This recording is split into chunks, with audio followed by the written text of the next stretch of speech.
네, 선생님, 네. 우리나라에서는 약간 이성적인 사람이다. 넌 이성적이야. 라고 하면 이게 완곡한 욕설 같은 느낌도 있거든요. 네. 왜냐면 뭐 자유로운 영혼이다. 네. 저 사람은 자유로운 영혼이야. 이것도 완곡한 욕설이고. 자유로운 영혼. 예. 그래, 그것도 좀 좋게 안 들리는 경향이 크죠. 그렇죠. 뭔가 이렇게 집단에 순응하지 않고 자기 의사를 좀 주장한다는 네. 뜻인데, 또 이성적이라고 하면 이렇게 감정과 이성을 대비해서 보는 시각도 많거든요. 네.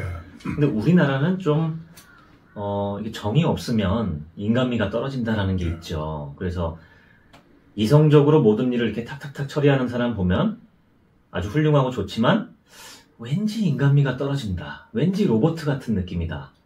그러니까 뭔가 안 좋아한다는 게 있는 거죠. 거기다 뭐 이기적인 느낌도 있죠. 아, 그렇죠. 예, 예. 그렇게 바라보는 시각이 있거든요. 이성이라는 것을. 예. 그러니까 이성이라는 단어 자체가 우리나라에서만 유독 좀 이렇게 좋지 않은 뉘앙스를 품고 있다. 그럼 다른 나라는 어떤가요? 다른 나라 같은 경우는 제가 알기로는 특히 서구권에서는 이성적이라고 하면 정말 훌륭한, 인텔리전트하고 아주 레셔널하다. 이 사람은 이성적 사고력이 뛰어난 사람이다 하면 굉장히 훌륭한 재능을 갖고 있는 사람이지, 그거에 대해서 뭐 부정적으로 본다든지 하진 않거든요. 또 자유롭다 하면은 뭐 너는 보면 상당히 자유로운 사람이다 하면 뭐 당연한 거 아니야? 그럼 왜 그런 얘기를 하지? 라고 할 뿐이지, 자유가 어떤 욕설의 개념 혹은 비난의 개념으로 쓰이는 거는 정말 드문 예인데, 문화적으로 우리나라가 좀 집단주의 문화가 강하다 보니까 너무너무 전 세계적으로 정말 일본, 우리나라 이게 집단주의 문화가 가장 강한 문화라고 하거든요. 그러다 보니까 이제 이성적이다, 자유롭다, 이성을 세워야 한다 그러면 벌써 흥미가 좀 떨어지는 거죠. 듣는 사람 입장에서 약간 좀 맥이 풀린다고 할까요? 좀 뭐 좋은 얘기 할 줄 알았더니 이성을 세워야 된다? 근데 선생님께서 말씀하시는 그 이성은 그 이성과는 다른 거잖아요. 같기도 하고 다르기도 해요. 네, 그거에 대해서 좀 설명을 부탁드립니다. 이성을 제가 제 나름대로 이성은 이런 것이다 하고 정의를 내리면은 이건 좀 저의 그 주관적인 견해가 되잖아요. 그렇죠. 그게 아니고 좀 보편적인 견해로 한번 접근을 해볼게요. 보편적인 견해로 보려면 아무래도 백과사전을 보면 될 것 같아요. 네. 백과사전의 정의를 내리는 것은 뭐 세상에서 이성이란 이런 것이다 하고 보편적인 정의 아니겠어요? 그렇죠. 상식적인. 네. 네. 그래서 과거에 제가 이제 이성을 연구하면서 그 백과사전에서는 어떻게 이야기했나 하고 보니까 그게 뭐 동아 대백과가 됐든 브리타니커 대백과가 됐든 네. 각종 백과사전들이 거의 공통적으로 이야기하더라고요. 네. 제가 그거를 조사했는데 한번 읽어드려도 될까요? 네.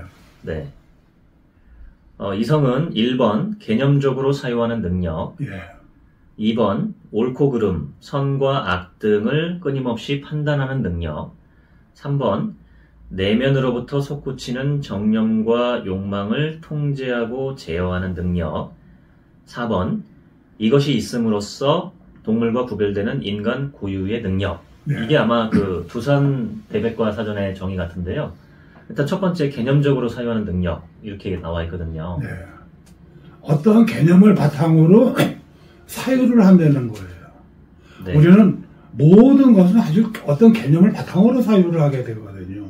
네. 이것은 책상이다 하면 이거는 우리가 책상이라고 하나의 개념만 시켜놓은 것이란 말이에요. 그렇죠. 그럼 또 저것은 이것이다는 어떤 개념들이 존재하고 그 개념을 바탕으로 사유하는 능력이야. 여기서 사유라는 건 뭐죠? 두루 넓게 생각하는 일인 거예요. 그러니까 우리가 일상에서 생각하는 생각 나름대로 나오는 걸 사유라고 하지 않는 거예요. 그럼 네. 그 생각하는 거지. 사유는 그걸 넘어서서 두루 넓게 보고 보다 바람직한 걸 찾아가는 능력이라는 거예요. 네. 그렇죠? 두루 넓게 그게, 보고 예. 바람직한 걸 찾아가는 능력. 그게 이제 첫 번째. 네. 두 번째는 이성이란 옳고 그름, 선과 악, 미와 추 등등을 끊임없이 옳고 바르게 분별하고 판단하는 능력이에요. 네. 아까는 무언가를 이렇게 찾아간다면 이번에는 뭐가 바람직한지를 분별하는 능력인데 요게 한 번에 끝나는 게 아니에요. 끊임없이라고 했거든요. 그렇죠. 작년에 판단했다고 그걸 계속 이어가는 게 아니고 다시 판단해 볼 수 있는 거예요. 내가 판단을 한 것이라도. 예. 네. 이게 정말 옳고 바람직한 것인가 이런 것들을 판단해내는 능력인 거죠. 네. 그건 뭐 동양적 개념으로 놓고 보면 뭐 십이지심이라고도 할 수 있어요. 유교에서는. 네. 네, 그런 것이겠죠. 그런가 하면 세 번째가 뭐죠? 내면으로부터 솟구치는 정령과 욕망, 온갖 기분과 감정 이러한 것 등등을 네. 통제하고 제어하는 능력이란 말이에요. 네. 통화하는 능력. 예. 네. 통제, 제어하는 능력이란 말이에요. 네. 즉 뭐야? 감정이 일어난다고 감정대로 행위하는 것이 아니라 내 기분이든 감정이든 어떤 정념이든 욕망이든 그거를 내가 앞에서 1번, 2번에서 이렇게 살펴보고 바람직할 수 있도록 통제하고 제어하는 능력인 거예요. 네. 그리고 마지막에 가서 뭐예요? 이것이 있으므로 동물과 대별되는 인간만의 특질이다 하는 거예요. 네. 동물과 인간의 가장 큰 차이점은 뭐야? 이성이라고 얘기하는 거예요. 그렇죠. 만약에 이 이성이 없으면 인간은 욕망과 감정대로만 행동하게 된다는 거야. 그러면 어떤 일이 벌어져요? 동물의 무서운 왕국이죠. 일이 벌어지겠죠. 네. 정글의 법칙이 지배하겠죠. 예. 그러니까 인간에게 뛰어난 두뇌를 부여했을 때는 그것을 잘 쓸 수 있는 이성도 같이 부여가 된 거예요. 네. 실제 두뇌 해부학적으로도 감정이나 욕망 같은 경우는 대뇌 변형계의 이제 주작용인데 이것을 대뇌 피질이 통제하고 제어하는 걸 갖고 있는 거예요. 그런데 우리가 술을 먹으면 어떻게 되죠? 술을 먹으면 기분이 좋아지거나 대부분은 처음엔 기분이 좋아지죠. 네. 그리고 좀 더 지나면 어떤 사람은 슬퍼지기도 하고 어떤 사람은 막 화를 내기도 하고 시비를 걸기도 하고 막 이렇게 됩니다. 네. 얌전하던 사람이 술 먹으면 갑자기 말이 많아지기도 하고 네. 또 한 말 또 하고 한 말 또 하고 이러기도 하죠. 개가 되는 사람도 있죠. 예. 네. 이게 뭐냐? 술을 먹으면서 이성을 담당한 대뇌 피질이 마비가 된 거야. 네. 대뇌 피질이 변형계를 어느 정도 통제 제어를 해왔는데 이게 대뇌 피질이 술에 의해서 알코올에 의해서 마비가 된 거야. 네. 이게 마비가 되니까 변형계 통제가 돼요, 안 돼요? 안 돼. 그러면 변형계는 오히려 술 먹으면서 이 감정이나 온갖 것들이 더 날뛰게 되는 거예요. 증폭돼서 이제 이때다 싶어서. 예. 네. 그래서 술 먹으면 개가 되는 일도 참 많은 거죠. 네. 그게 이제 이 대뇌 피질과 이 대뇌 변형계와의 확연한 차이를 일으켜 주거든요. 이게 일상에서 우리한테 그대로 적용이 된다는 거예요. 그러니까 만약에 이성이 작동하지 않는다고 하면은 어떻게 될까요? 동물적인 어떤, 네. 정말 무서운 존재가 될 수 있다는 거예요. 네. 그만큼 이성이 중요하다. 그 인간이 인간다움을 이루는 데는 이성이 굉장히 중요한 역할을 한다. 만약에 이게 안 된다 그러면은 인간은 뛰어난 두뇌를 갖고 그것을 감정과 욕망을 충당하는 데만 다 쓴다는 거야. 그럼 무서운 일이 벌어지는 거죠. 자, 제가 하나 물어볼게요. 이 동물 중에서 가장 욕망이 큰 동물이 뭘까요? 탐욕스러운 동물은. 뭐, 인간이겠죠. 우리 인간. 그럼 가장 잔혹한 동물은 뭘까요? 그것도 인간이죠. 그렇죠. 네. 그럼 가장 뭐랄까 고결한 동물은 뭘까요? 네, 그것도 인간이죠. 예. 인간의 뛰어난 두뇌는 이게 잘못 쓰면은 어떻게 돼요?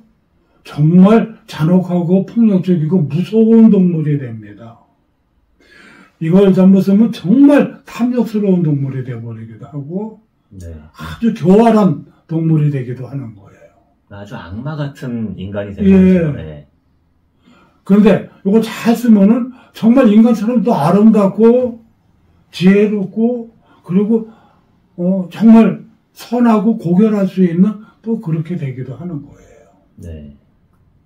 그거에 딱 그 분기점이 뭘까요? 이성인 거예요. 네. 이성. 이거 어떻게 해야 돼요? 이성이 이성적인 내가 내 중심에 서야 된다는 거예요. 그런데 여기서 아까도 말씀드렸지만 이성에 대해서 좀 이렇게 오해가 되는 것들은 조금 우리가 살펴볼 필요가 있어요. 그런데 제가 이야기하는 이성은 여기서 한 번 더 나가야 돼. 본래 뜻대로 하면은. 네. 우리가 되게 생각하고 판단할 때 어떻게 해요? 생각하고 판단하는 걸 이성적이라고 얘기를 하죠. 네. 그런데 여기에도 함정이 있어. 무슨 함정이 있을까요? 어떤 함정일까요? 내가 생각하고 판단을 할 때는 되게 나도 모르게 형성된 어떤 고정관념을 바탕으로 생각하고 판단하면 되는 거예요. 관념을 기반으로 해서. 예. 네. 어떤 고정관념을 기반으로 생각하고 판단한다. 신분제가 정당한 사회에는 내 마음속에 신분제는 당연한 것이라는 생각이 있잖아요. 그렇죠. 그렇죠? 그런 관념이 강한 거야. 근데 그럼 이걸 바탕으로 사람들의 행위가 옳으니 그르니 판단하는 거야. 이게 이성적인 걸까요? 고정관념의 주장을 바탕으로 예. 그걸 지지하면서 이제 그걸 벗어나지 않는 범위에서만 이성을 그렇죠. 발휘하는 거겠죠. 예, 테두리 안에서만. 그렇죠. 네. 그러니까 조선시대에 남존여비라든가 이런 것들을 보면 우리가 확연하게 알 수 있잖아요. 네. 그래서 신분제 사회에 대한 수많은 차별적인 것도 당연하게 여겼잖아요. 역사적으로 서양이든 동양이든 그러 해왔단 말이에요. 그렇죠. 그 역사적으로 뛰어난 인물들도 그 뒷이야기를 보면 굉장히 잔혹한 노예주였다든가, 그렇죠. 아주 신분 그 차별에 철저한 분이었다든가, 이런 얘기들이 네, 있거든요. 그런 것도 참 많죠. 네. 그러니까 우리가 이성적으로 판단한다고 하면서 나도 모르는 사이에 어떤 특정 관점을 바탕으로 판단을 해버려. 네. 난 이럴 때 이것은 이성적이 아니라고 얘기합니다. 네. 자, 이성이란 뭐라고 그랬죠? 두 번째가 옳고 그름, 성과와 미와 추 등등을 옳고 바르게 분별하고 판단하는 능력인데 끊임없이라고 했어. 네. 끊임없이 옳고 바르게 분별하고 판단한다. 그러면 관념을 바탕으로 판단하는 건가요? 관념을 넘어서는 건가요? 넘어서서 좀 아무것도 없는 제로 상태에서 판단하는 거겠죠? 관념을 넘어서서 다시 볼 수 있어야 되는 거예요. 네. 자, 안에서 보는 거와 밖에서 보는 거와 같나요? 다르나요? 다르죠. 다르다는 거예요. 안에서 볼 때는 테두리 안에서 생각하고 판단하는 거예요. 난 이것을 이성적이라고 얘기하지 않아요. 이성의 가장 큰 특징은 뭐야? 안에서 보는 게 아니라, 관념 안에서 보는 게 아니라 관념 바깥에 나와서 관념을 다시 살필 수 있는 거야. 네. 그게 이제 그 관념을 검토하는 게 되겠네요. 그렇죠. 네. 그렇게 해서 내가 가진 관념을 검토할 수 있어야 되는 거예요. 네. 이게 이성의 가장 큰 기능이 아니냐 나는 이야기하는 거예요. 그럴 때 이제 본질적으로 이성의 기능이 작동하고 예. 있는 거다. 예. 그렇죠. 이게 참 어려운 거거든요, 선생님. 쉽지 않은 거거든요. 예를 들면 지금 저희가 그 남북한으로 나눠가지고 북한에는 아직도 김정은 그 독재 체제를 찬양을 하는데 네. 이렇게 세뇌가 돼서 그게 이건 아니지 하면서 따르는 사람도 있겠지만 올림픽이라든지 이런 거 행사할 때 보면 사람들이 그때 김정일 국방위원장 사진이 비 맞는다고 해서 그 사람들이 막 눈물을 흘리면서, 그러니까 제가 볼 때는 진심으로 그 세뇌된 것을 진심으로 믿고 의지하고 그걸 바탕으로 모든 걸 보거든요. 예. 그게 잘못된 걸 수도 있다. 혹은 이걸 검토해야 한다라는 생각은 정말 추구도 못 한다는 거죠. 세뇌가 돼버리면. 그거 뭐 우리 지금 뭘 우리를 안 그럴까요? 우리도 그런 게 있겠죠. 예를 들면은 우리는 지금 저 같은 경우는 저를 예를 들면 저는 자본주의 체제에서만 자라왔고 살았거든요. 그러니까 자본주의의 어떤 그 개념들, 뭐 우리가 많이 소비를 해야 경제가 잘 돌아간다. 또 자유롭게 결정을 하고 돈을 벌어야 아름다운 것이다. 그래야 이제 모든 게 좋은 것이고, 이 자본주의적인 개념에 어긋나는 어떤 주장이나 그런 것들은 공격을 받는단 말이죠. 예. 저 스스로도 이건 아니지 싶기도 하고, 뭐 그런 것만 있나요? 이 뭐 여러 가지 인의예지 뭐 도덕부터 시작해서 문화적인 어떤 관념 너무 많겠죠. 그런 거예요. 네. 그럼 이런 것들을 보통 사람들이 이런 얘기를 하거든요. 선생님께서 이런 말씀을 하시면 아우 머리 아파.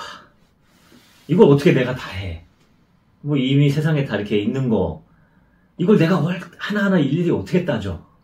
아우 머리 아파. 귀찮아. 이렇게 반응하는 경우 많이 봤거든요. 제가. 네. 이런 경우에는 어떻게 하면 좋을까요? 뭐 그렇게 되면은 그렇게 되고 그냥 습관적으로 그냥 네. 그냥 관성적으로 그냥 살아가는 거죠. 네, 선생님께서 보통 스트레스 받으면서. 그럼 그렇게 사셔야죠. 이런 말씀을 종종 네. 하셨는데. 근데 그렇게 사는 게 싫으면은 이제부터 내가 이성이라는 건 뭔가 조금 인식을 하고 네. 시야를 조금 넓혀볼 필요가 있는 거예요. 네. 뭐든지 처음에 배울 때는 낯설어요, 안 낯설어요? 어렵죠, 낯설고. 낯설고 네. 어려운 것 같아요. 맞아요. 네. 조금 익히고 나면 아무것도 아니죠, 그냥. 익히고 나면 자연스럽죠. 너무 자연스럽고 당연한 거예요. 네. 이성이라는 것도 그런 거죠. 내가 관념 내에서 판단하는 걸 이성이라고 놓고 보지 말자. 관념 바깥에서 다시 살펴보자. 그 관념은 바람직한지까지 살펴보자. 네. 난 이게 진정한 이성의 기능이라고 봐요. 네. 그런데 사람들이 그렇게 생각하지 않으니까 난 여기다 앞에다가 초월이라는 단어를 붙인 거예요. 초월적 이성이라는 단어를 붙인 거예요. 네. 기존 관념에도 묶이지 않는 그 이성을 세워서 나를 보자. 이 얘기는 뭐야? 내가 어떤 관념을 갖고 있던 이걸 벗어나서 다시 바깥에서 나를 다시 들여다보는 거야. 그러면서 좀 더 나은 것을 찾아가는 거죠. 네. 이때 초월이라는 단어는 완전히 벗어난 것을 이야기하는 건 아니에요. 그 집에 있으면은 내가 집 안에 있으면 어떻게 돼요? 그리고 바깥에 못 나가면 갇힌 거죠. 그렇죠. 갇히면 안 된단 말이에요. 답답하고 미칠 거야. 반대로 바깥에 있는데 안에 들어가지 못하면 이것도 또 바깥에 갇힌 게 되는 거죠. 네. 저는 초월이라는 것은 안에도 바깥에도 들고 나면 자유로운 건 거예요. 그러니까 기존의 관념이 무조건 잘못됐다가 아니고, 또 바깥의 것이 무조건 좋다가 아니고, 이것을 들고 나면 자유로워서 다시 살펴볼 수 있고, 살릴 거는 살리고, 또 부족한 거는 보충을 하고, 또 문제가 오류가 있는 거는 개선을 하면 된다는 거죠. 네. 그런 개념을 저는 초월이라고 표현하는 거예요. 들고 나면 자유로운 것. 그러니까 이게 어딘가에 묶여있지 않은 것이고. 묶여있지 않은 네. 것. 마치 그 서커스 코끼리처럼 어릴 때 말뚝에 묶어놓으면 커서도 힘이 세도 네. 아주 작은 말뚝에만 이렇게 묶어놔도 이건 내가 못 벗어나는 거야 라는 그렇죠. 관념이 딱 지배를 하고 있으니까 뺄 생각도 안 하거든요. 근데 우리는 이제 코끼리를 보면서 참 어리석다. 저거는 어리석은 면이다라고 하는데 우리 내면에도 그런 것들이 굉장히 많고 많죠. 네. 관념의 족쇄가 되어 있는 경우가 무척 많고요. 네. 내가 스트레스 받는 거의 대부분은 나도 모르게 형성된 어떤 관념에 묶여서 일어나는 겁니다. 선생님, 저는 이게 더 무서운 이유가 그걸 모른다는 거, 우리가 인지하지 그렇죠. 못한다는 게 가장 무섭지 않나 싶어요. 예. 그러니까 아무리 이런 말씀을 하셔도 나는 안 그런데? 라고 생각하시는 분들이 많거든요. 이 말씀은 맞아. 근데 나는 아니야. 라고 생각을 하거든요. 나는 안 묶여 있어라고 생각을 하거든요. 근데 그 사람이 받는 스트레스를 살펴보면은 네, 그거 스트레스를 있게 만드는 관념들이 존재하는 거야. 그렇죠. 근데 그 관념을 자기는 너무 당연하게 여기고 있는 네. 거야. 그러니까 그러니까 자기도 모르는 사이에 그 관념이 묶인 게 되는 거예요. 그거를 하나하나 일깨워 주려면 사실은 굉장히 좀 시간을 들여서 찬찬히 대화를 해가면서 이 사람이 인식할 수 있도록 도와줄 수는 있는데 그런 과정이 없으면 나는 안 묶여 있는데 라고 생각을 하면서 A는 B다. 이건 당연한 거야. 내 마음속엔 A는 B라는 게 당연한 거야. 네. 그리고 A는 B여야만 한다. 네.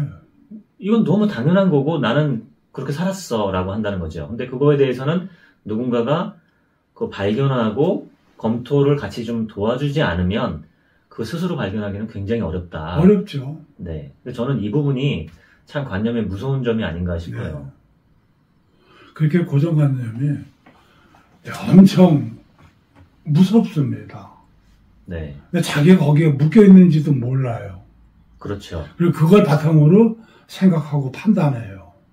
그러면 만약에 내가 갖고 있는 고정관념이 이게 오류가 있고 좀 문제가 있다면 그걸 바탕으로 생각하고 판단하는 그 많은 것들은 문제가 될까요? 안 될까요? 오류가 있겠죠. 네. 문제가 많아지는 거예요. 네.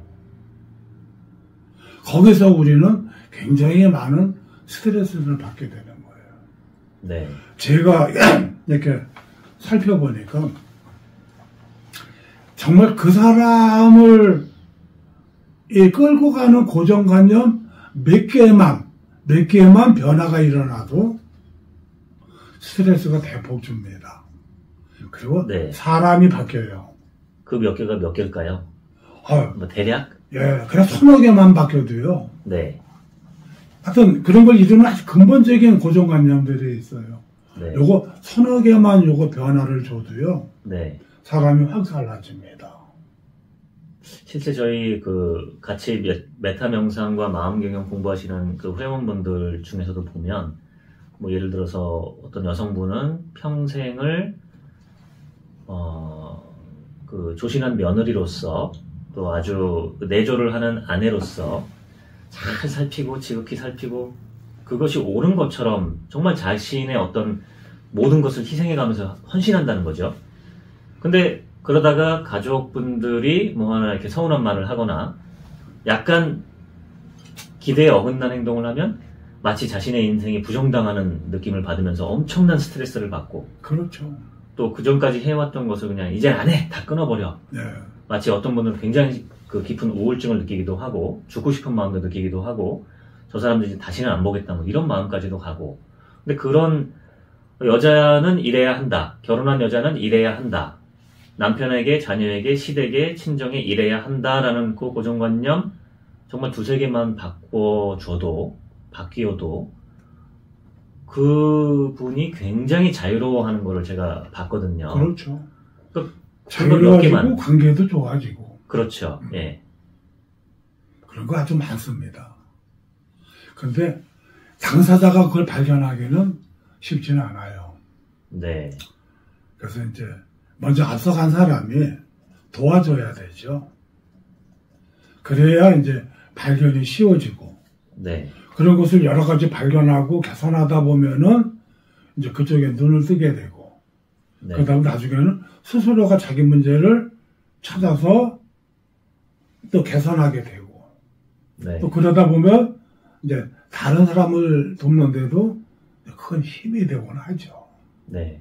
이게 참 인류가 발달한 과정을 보면 어떤 것이든 선생이 있다는 것이 참 굉장히 유리한 것 같아요. 아, 그렇죠. 나 혼자 그 선생님께서 자주 쓰시는 비유지만 나 혼자 그 삼각함수 뭐 미분 적분 이걸 다 나 혼자 개발하고 나 혼자 연구하고 발견을 해서 내가 수학을 공부하려고 하면 이건 거의 불가능에 가까운 거거든요. 근데 선배들이 선생님들이 그런 걸 다 공부를 하고 피타고라스 정리 이런 걸 미리 다 알려주고 그 바탕에서 내가 수학을 연구해 나가면 훨씬 더 이렇게 그걸 이제 그렇죠.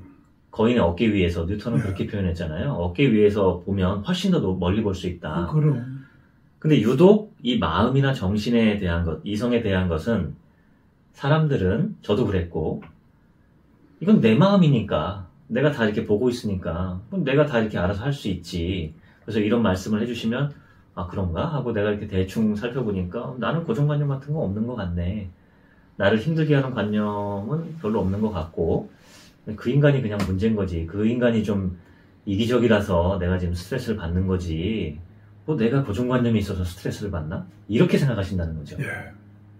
그러니까 이거를 깨뜨려 줄 수 있는 것은 누군가가 좀 선생이 됐든 누가 벗이 됐든 동료가 됐든 그것은 이것이다 하고 좀 찬찬히 설명을 해줘야 되는데 그것도 그 사람이 들을 마음이 있을 때만 그렇죠. 해줄 수 있다는 거죠. 이게 참 사람 하나 바꾸기가 마음 바뀌기가 네. 근데 예, 인간의 이 정신세계가 지금 무의식을 얘기하지만 정말 복잡합니다. 네. 지금 저도 또 하나 최소한의 원리와 구조를 이야기하지만 네. 제가 말로 설명해낼 수 있는 건 굉장히 한계가 많아요. 그렇겠죠. 네. 예.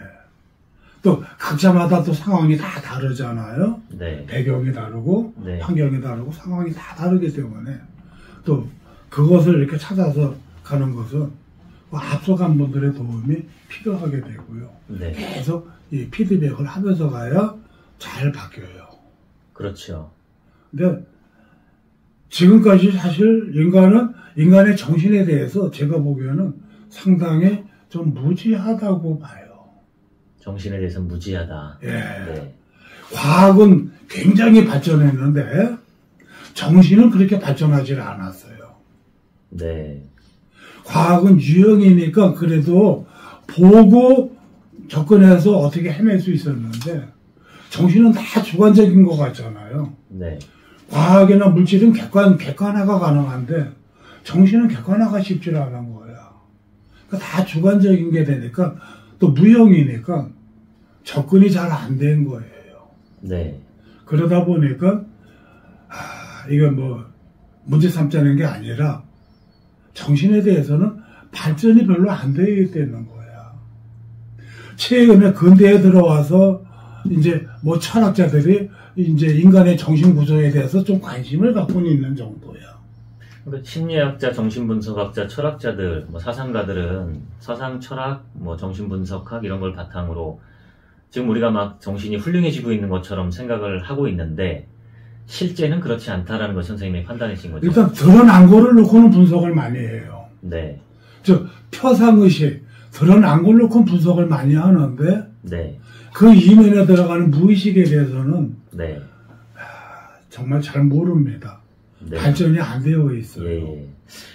각자가 자기 분야에서 한 부분을 조금씩 이야기할 뿐이야. 네. 그러다 보니까 힘든 거야. 네. 그래서 그냥 우리들이 살아가면서 내가 나 하나 변화 발전시키기도 쉬운 게 아닌 거예요. 네. 선생님, 지금 이번 영상에서는 일단 상식적인 이성의 개념에 대해서 설명을 해주셨고요. 네 가지. 개념적으로 사유하는 능력, 옳고 그름, 선과 악 등을 끊임없이 올바르게 판단하는 능력, 내면으로부터 솟구치는 정념과 욕망을 통제하고 제어하는 능력, 동물과 대별되는 인간 고유의 능력이라고 하셨고, 그런데 기존 고정관념, 무의식에 있는 어떤 내가 알지도 못하는 관념을 바탕으로 다들 사고하기 때문에 이것은 진정한 이성이 아니고 뭔가 이렇게 좀 들고남이 자유로운 그런 이성을 세워야 한다. 그래서 이 차이를 두기 위해서 초월적 이성이라는 개념을 만드셨다라고 말씀을 해주셨죠. 그렇죠. 자, 앞으로는 이제 초월적 이성에 대해서도 좀 더 풍성하고 좀 자세하게 설명을 부탁드리겠습니다. 네, 감사합니다. 예, 감사합니다.